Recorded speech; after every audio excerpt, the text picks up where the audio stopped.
November the 15th, 2017, 6 a.m. EST. Last updated November 15, 2017, 6 a.m. EST.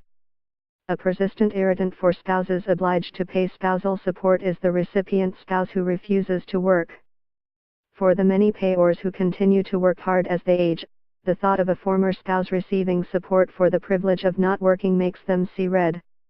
When deciding entitlement, amount and duration of spousal support payments, the Divorce Act requires judges to consider four objectives: the advantages or disadvantages arising from the marriage or its breakdown, the apportionment between spouses of the financial consequences arising from caring for a child, over and above child support, the relief of economic hardship arising from marriage breakdown, and insofar as is practicable, the promotion of the economic self-sufficiency of each spouse within a reasonable period of time. Most payors want desperately to believe that the Divorce Act objective of self-sufficiency requires the recipient to go out and get a job immediately, so that in a few years, the recipient will be weaned from dependence on spousal support and the payer's obligation will end forever. Anxious payors should know, however, that this is not the case. The Supreme Court of Canada long ago confirmed that no one of the four objectives of the Act are paramount. So what does that mean for separating spouses? In a short relationship without children, it is likely that spousal support will be transitional, that is, it will be structured to allow the lower-income spouse to the new economic reality of being self-sufficient.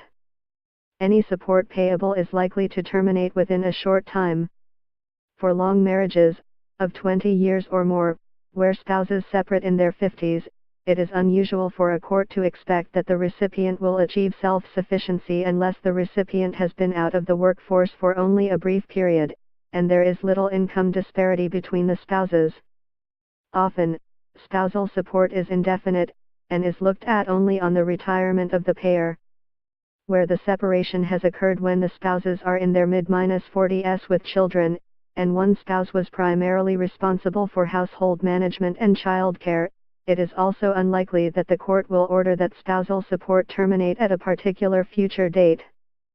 Instead, despite the Supreme Court of Canada's caution to the contrary, spousal support is often reviewed 3 or 5 years after the final agreement is reached or after a trial. A common reason for a review is to allow the recipient spouse to retrain and get back into the workforce, before deciding support on a long-term basis.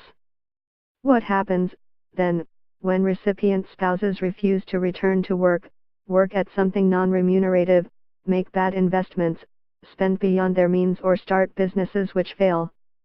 How do courts assess what type of order should be made which would promote self-sufficiency insofar as practicable?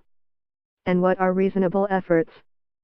There are few tools available to a judge who is faced with a spouse who has failed to embrace the objective of self-sufficiency.